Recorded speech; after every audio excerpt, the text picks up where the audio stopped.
There is something nobody warns you about. Not the physical changes, not the slower mornings or the quieter house. Something subtler than all of that. Something that arrives so gently you barely notice it happening.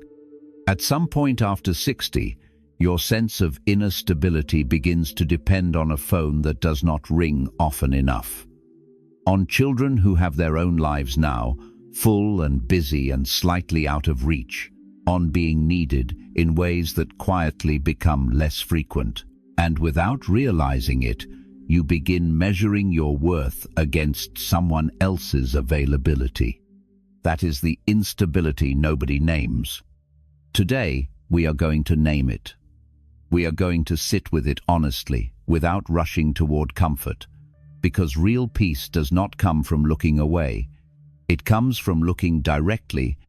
Here are 10 pillars that can help you become steady within yourself, not because your family disappears from your life, but because your peace finally stops depending on whether they stay close.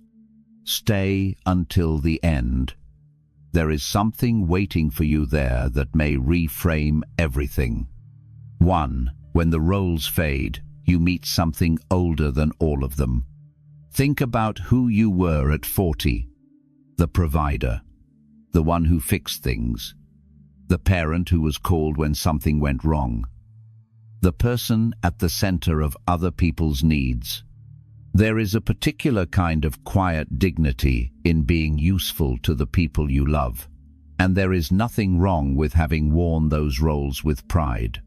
But here is what happens after 60, and it happens to almost everyone who does not see it coming. The roles begin to dissolve, not all at once, slowly, one by one, like lights dimming in a room you thought would always be bright. The children no longer call for advice the way they once did. They have found their own answers, their own people, their own rhythms. The household no longer revolves around your decisions. Retirement has removed the title, the desk, the daily purpose that once told you who you were the moment you woke up. And when those roles are gone, something uncomfortable rises to the surface. Who are you when you are no longer useful in the ways you once were? Most people cannot answer that question, not because they are empty, but because they never had to look. The roles kept them so occupied that the deeper question never needed to be asked. Ajahn Chah, one of the most revered Buddhist masters of the 20th century, used to say that suffering comes from clinging to what we are not, and the roles provider, decision-maker, indispensable parent were never what we truly were. They were costumes borrowed from the expectations of others and our own deep need to matter. Buddhism calls this anatta, which translates roughly as not self. It is not a bleak idea. It is actually one of the most liberating truths ever taught.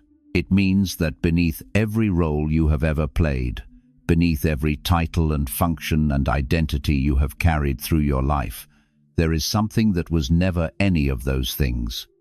Awareness, presence, the quiet watcher behind every thought. Roles change. That awareness does not. The question is not who you are without the roles. The question is whether you can learn to rest in what was always there before they began, because the answer to that question is where your real stability lives. But here is the harder truth that most teachings skip over. Knowing this intellectually is not the same as feeling it. And for a while, maybe a long while, the absence of the roles will feel like loss, like diminishment, like the world is quietly removing you from its center. Let that feeling be there. Do not rush past it. What is being dismantled is not you, it is the scaffolding, and scaffolding was never meant to be permanent. 2. Distance is not rejection, but that does not make it easy. There is a particular kind of ache that has no good name. It is the feeling you get when you call and the conversation is shorter than you hoped, when the holiday visit ends earlier than you expected. When you can see, clearly and without drama, that your children are building lives that have their own gravity, and that gravity does not always pull toward you. You would never say it out loud. You know it is not reasonable. You raised them to be independent. You wanted this for them. And still, the quiet stings. The Buddhist teaching on impermanence, anicca, is one of the three foundational truths of existence. Everything that arises passes away. Seasons, relationships, roles, the particular texture of closeness that children and parents share during certain years of life. Impermanence does not mean love disappears. It means the form of love changes, and we suffer most when we expect love to stay in the form it once took. When a child was small and needed you to tie their shoes, to check under the bed, to be there at 3 in the morning when a dream turned frightening, that closeness had a particular quality: warm, physical, indispensable. That version of closeness was always temporary, not because love faded, but because they grew. The Buddhist teacher Pema Chodron writes about groundlessness, the terrifying and ultimately liberating experience of not having solid ground beneath you. Most of us spend our entire lives trying to avoid that feeling. We build structures, we create needs, we make ourselves indispensable. All of it is an attempt to guarantee that we will not be left floating without an anchor.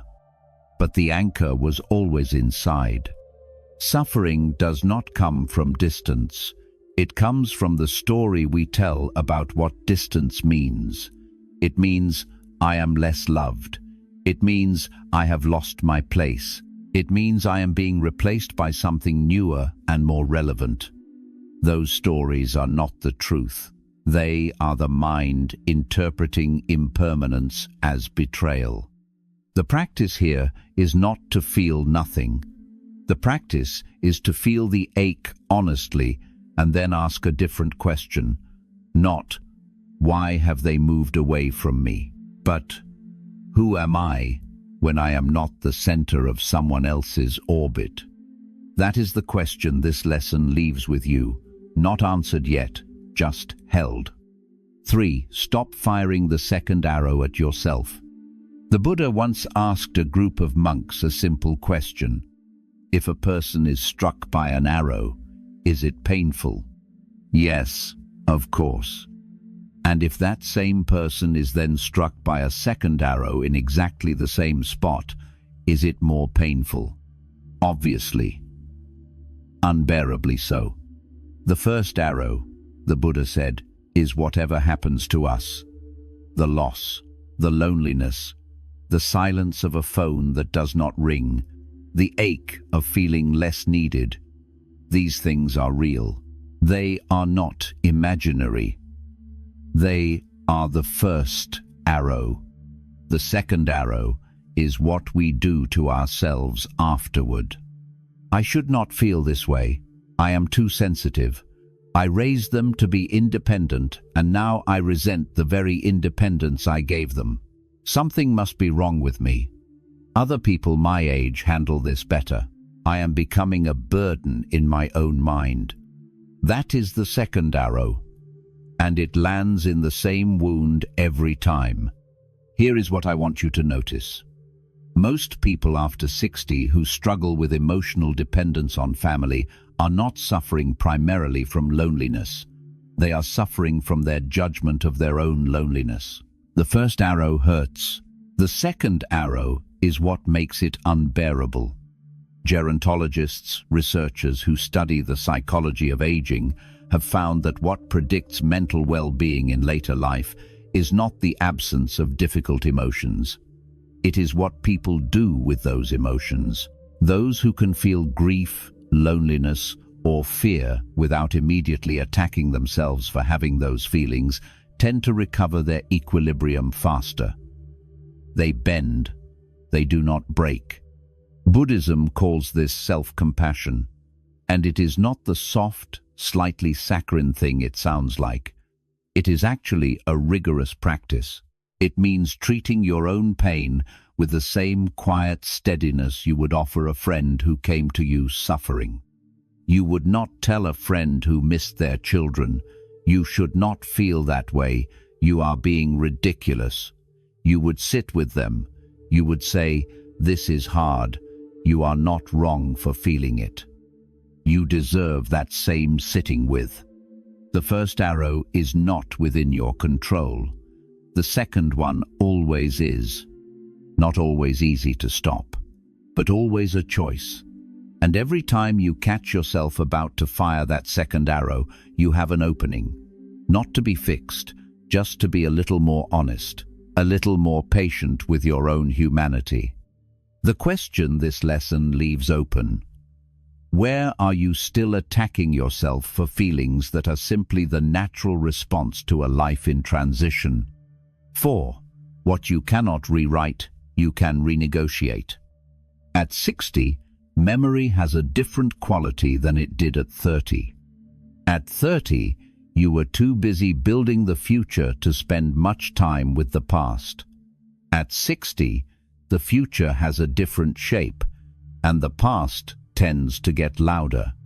Things you did not say to a parent who is now gone. Choices that shaped your children in ways you did not intend. Years that were spent on the wrong priorities, and you knew it even then. The career that took too much. The presence you could not fully offer because you were always half somewhere else. Regret at this stage of life is not weakness. It is honesty. But there is a difference between honest reckoning and the kind of rumination that becomes its own punishment. One is the mind doing necessary work. The other is the mind running a loop it has already run 1,000 times, finding the same verdict each time. Buddhist understanding of karma is often misread in the West as punishment. As if the universe is keeping score and everything painful that happens to you is payback for something you did before. That is not the teaching. Karma means continuity, action and consequence, moving forward through time. The past cannot be edited, but your relationship to the past can change completely, and that change ripples forward. There is research from neuropsychology, not Buddhist scripture, just plain science, that shows the human nervous system cannot distinguish between an actual threat and a vividly imagined one. When you replay a regret with full emotional intensity, your body experiences it as if it is happening now. Your cortisol rises, your heart rate changes. You are, physiologically, reliving what you cannot undo. Every time you do that, you are creating instability from the inside out. Forgiveness, in the Buddhist sense, is not about deciding what happened was acceptable. It is about refusing to let the past continue to govern the present moment. It is the act of removing the emotional charge from the memory without erasing the lesson. You can know something was a mistake, you can wish it had been different, and you can also stop letting it destabilize the person you are today. Those three things can coexist. In fact, they must, if you want to stand on solid ground. You cannot build your future stability on a foundation that is still vibrating with unresolved past. The past wants to be acknowledged. Give it that, then let it rest. 5. Build a code that survives when the applause stops. Here is a question most people never think to ask until it becomes urgent. Who decides your worth now? For most of the years before 60, that question had an easy answer. Performance decided it. Results, the approval of people who mattered, the promotion, the raised child who turned out well, the reputation built over decades of doing the expected things in the expected ways. Those external measures of worth are not evil. They were never all bad. But they were never entirely yours, either. They depended on other people noticing. on systems that valued what you were doing, on audiences that could clap. And now the audience has changed, or gotten quieter, or started looking at other things. Buddhist ethical teaching, the Pali precepts, is sometimes taught as a set of rules to follow, but that misses the deeper point. The precepts are not rules imposed from outside. They are an invitation to choose your own internal compass, to decide what you stand for when no one is checking. Non-harm, truthfulness, simplicity, generosity that expects nothing back, clarity of mind. These are not aspirations, they are anchors. When you know what you stand for, not what the world has rewarded you for, but what you actually believe in, external silence loses its power over your sense of self. There is something that happens when people retire, or when children leave, or when the major identities of a life fall away. A kind of existential disorientation that psychologists have studied extensively. Who am I now? What is the point of my days? The structure that held my sense of purpose has dissolved, and I have not built anything to replace it. The answer is not to find new external validation. The answer is to build something internal that does not need validation at all. A personal code, a set of values that you choose deliberately, that you return to every morning, not because someone is watching, but because they tell you who you are when everything else is quiet.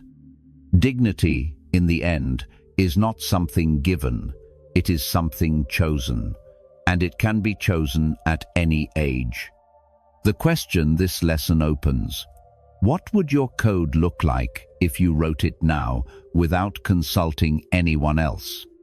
6. Loneliness is a depth problem, not a distance problem. There is a version of loneliness that comes from being truly alone, isolated, cut off. And then there is the version that is harder to explain because it does not make obvious sense. You are at the family dinner. Everyone is there. The noise, the food, the familiar faces, and somewhere beneath the surface of the evening, you feel it anyway.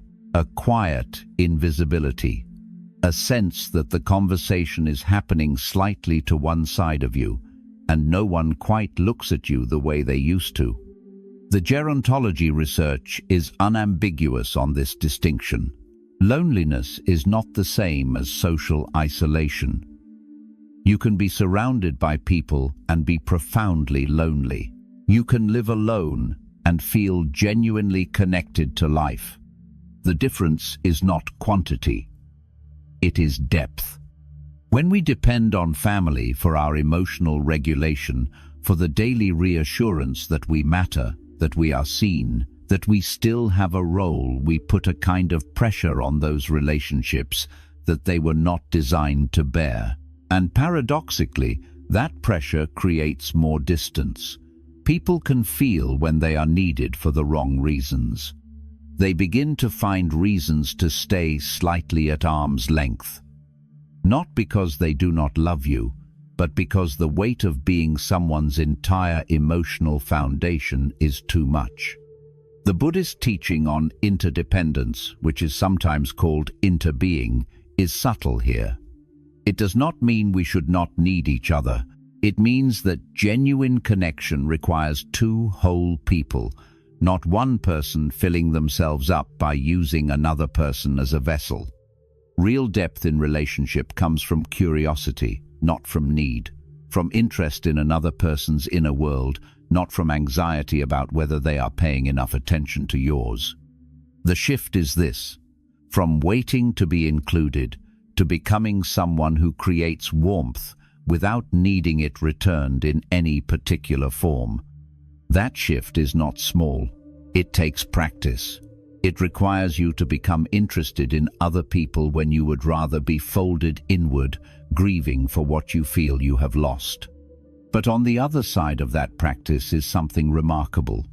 Connection that stabilizes rather than destabilizes, relationships that breathe rather than cling, presence that people choose freely rather than out of obligation or guilt, and the loneliness not eliminated but transformed into something you can sit with, into the kind of solitude that becomes, slowly, its own form of company.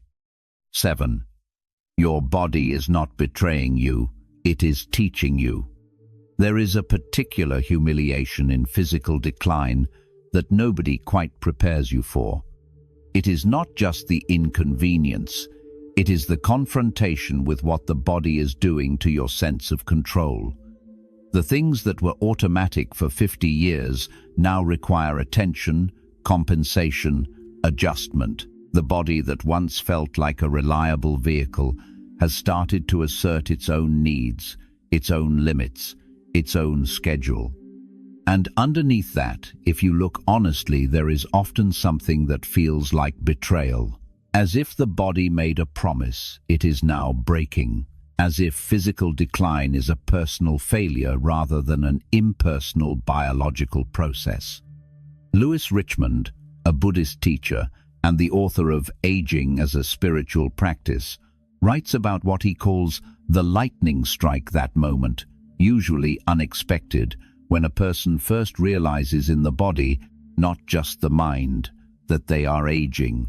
A diagnosis, a fall, a morning when you look in the mirror and the face looking back is unmistakably old.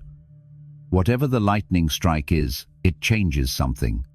The question after the lightning strike is not whether the body will continue to change. It will. The question is what your relationship to that change will be. Buddhism does not promise a way to stop the body from aging. It offers something more useful, a framework for cooperating with impermanence rather than fighting it. When you fight what cannot be fought, you create suffering that adds nothing. When you cooperate with it, something unexpected becomes possible. A kind of grace, a softening. Mindfulness practices, anapanasati, the simple practice of attending to breath, have been shown in research to lower cortisol, reduce inflammatory markers, and genuinely affect the pace at which cells age. This is not mystical, it is physiology. Chronic psychological stress ages the body faster. Calm awareness slows that process. But beyond the research, there is something more personal to say. When you stop fighting your body, when you begin to listen to what it is asking for rather than demanding that it perform, something shifts in the texture of your daily experience. The body becomes an ally rather than an adversary. Gentle movement that you actually do is worth more than rigorous exercise you resent. 10 minutes of genuine stillness is worth more than an hour of distracted busyness. Sleeping when you are tired is not weakness. It is wisdom listening to itself. Stability is not physical strength. It is physical acceptance. And that acceptance is not resignation. It is, in fact, one of the most courageous things a person can practice.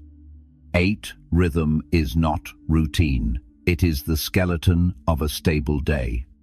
Nobody tells you how disorienting retirement actually is. Not the loss of income, necessarily, though that can be real, but the loss of structure. The vanishing of the external scaffolding that told you what time it was, where you needed to be, what your day was for.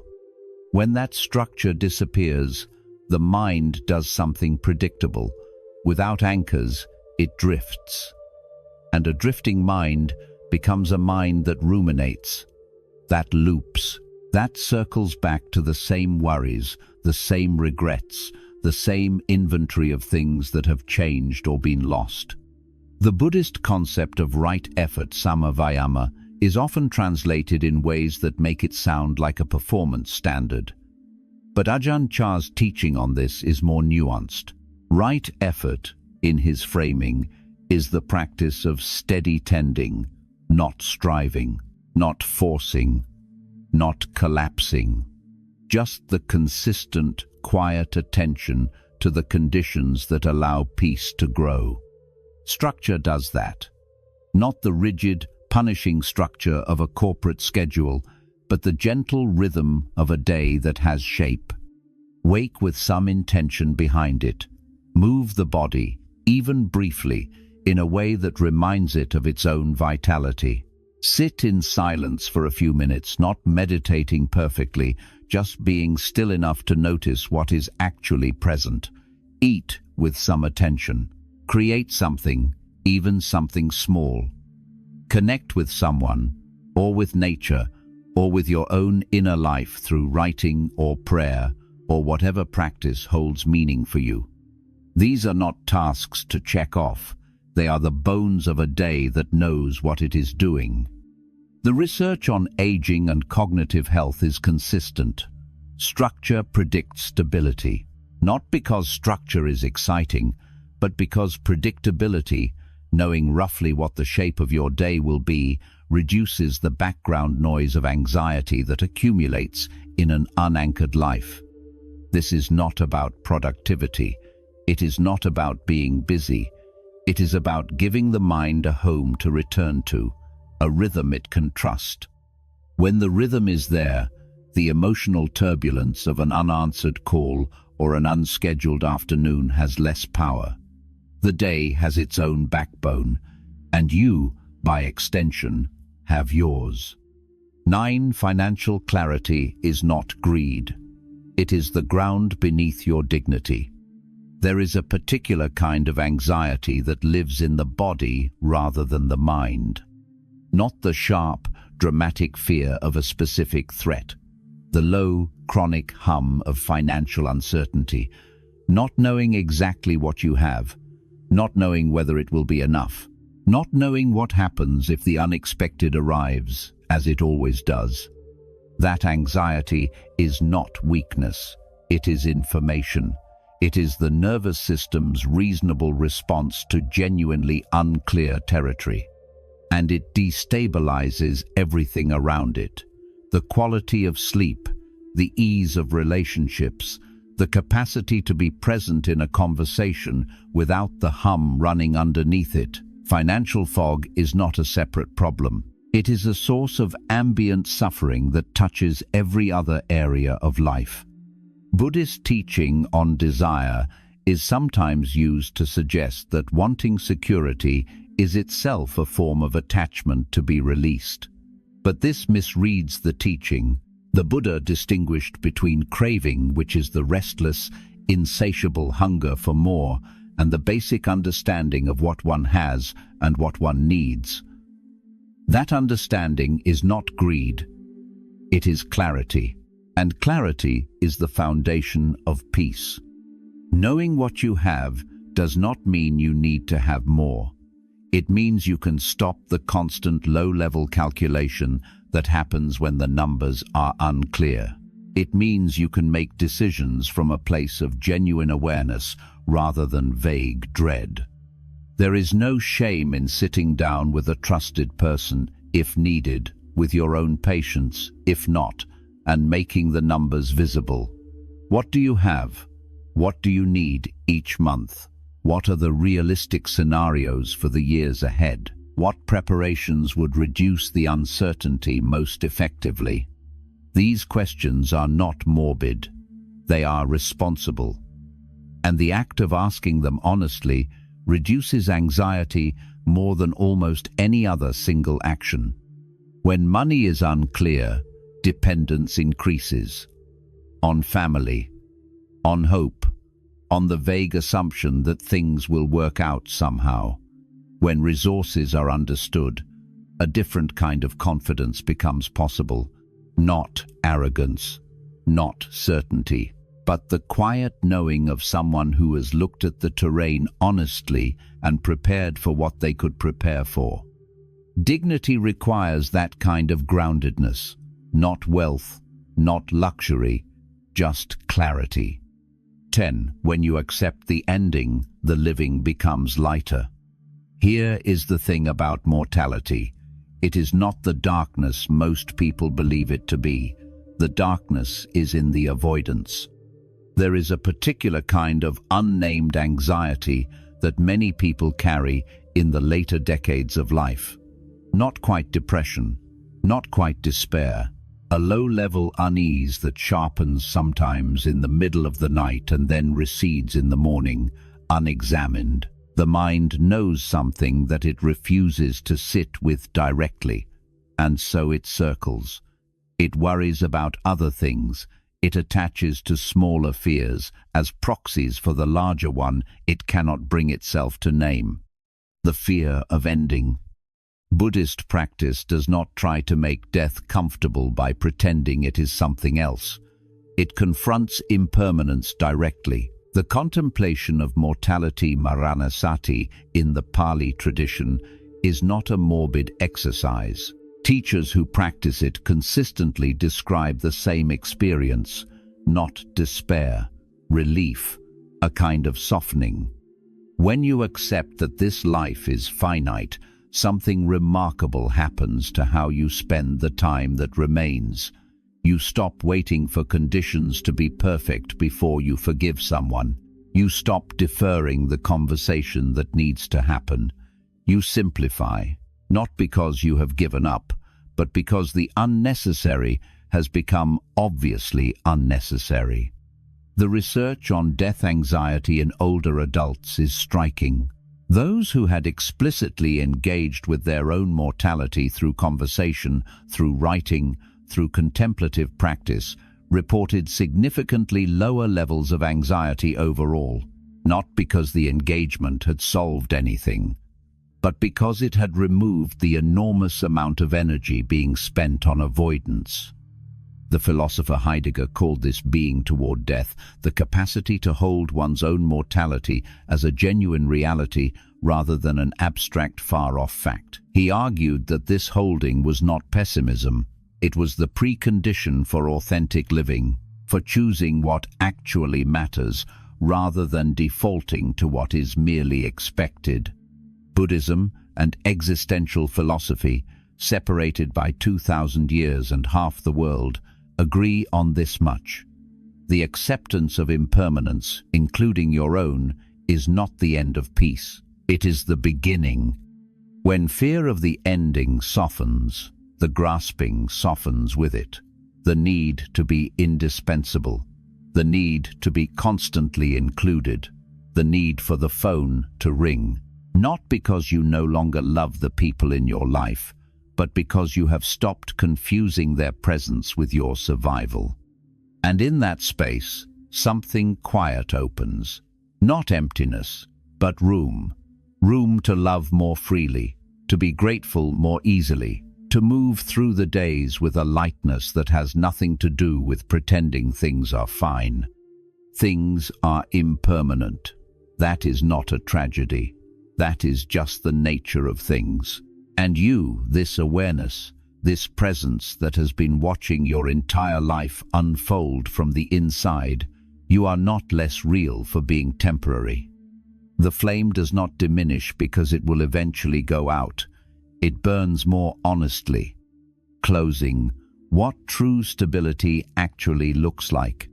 So let us be honest about what we have really been talking about. Not how to need your family less, not how to love them differently, not how to manage your emotional life more efficiently or become a person who never feels lonely or afraid.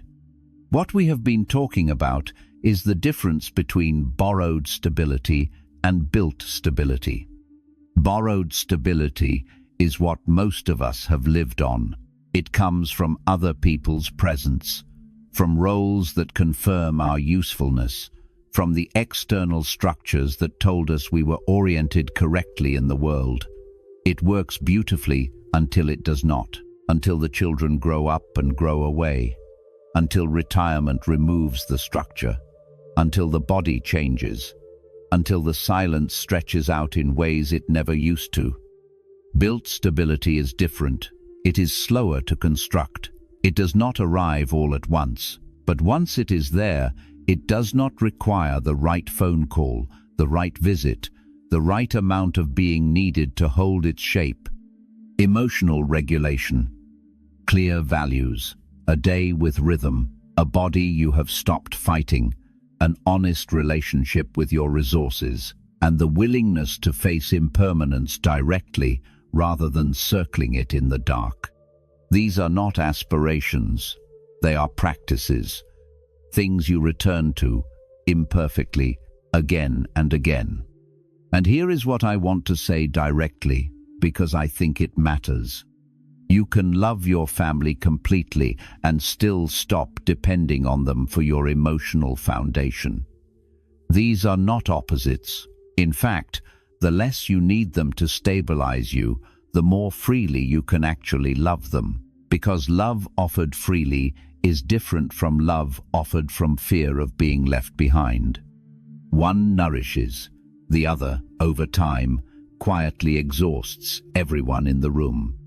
After 60, the invitation is not to become isolated, it is to become rooted, to find the ground inside yourself that does not shift when the circumstances around you shift, to love the people in your life without needing them to be your foundation.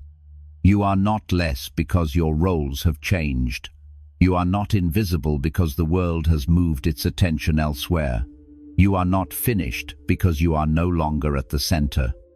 You are simply being asked by life, by time, by the natural unfolding of things to find out who you are when none of those things define you. That discovery is not a loss. It is the real beginning. Bonus lesson: the one thing that was never taken from you. There is something that has been present through every version of you. Through the younger self who was building everything, through the middle years of maximum usefulness, maximum noise, maximum momentum, through the transitions that came one after another, some chosen, some not. There has always been something watching, not judging, not performing, not trying to be useful or lovable or impressive, just quietly present, aware of what was happening, registering the texture of each moment without needing any of it to be different. Buddhism points to this constantly in so many different ways with so many different words. Awareness, presence, the witness, the clear light of mind that is not touched by whatever passes through it, the way the sky is not changed by the clouds that cross it. Most people never meet this part of themselves. They are too busy being the provider, the parent, the competent adult, the person managing everything. The inner witness gets drowned out by the noise of the performed self. But at 60, something changes. The noise is quieter. The performances have fewer audiences. And in that quiet, if you allow it, something becomes audible that was always there. Not the you that had to prove things, not the you that needed to be needed, the you that simply is, that was aware of every moment of your life, from the earliest ones you can remember to this one, right now, as you listen to these words. That part of you has never been defined by a role, has never been less because someone did not call, has never needed to be at the center of anyone else's life to feel legitimate. It is already whole. The spiritual teachers across traditions, Buddhist, contemplative Christian, Stoic, Sufi, they do not all agree on everything, but they agree on this. The deepest stability available to a human being does not come from the outer world arranging itself correctly. It comes from recognizing that there is something within you that was never dependent on the outer world to begin with. You are not looking for that something. You are not trying to build it or earn it or deserve it. You are simply being invited to notice that it is already there. It has always been there. And it is steady. If this reached something in you today, take a moment before you close this, not to act on anything, just to sit with it, to let the words settle. Real stability does not announce itself. It arrives quietly, in the moments when you stop looking for it, and simply rest in what is already present. That is where we leave you today, not with answers, with something better, a direction.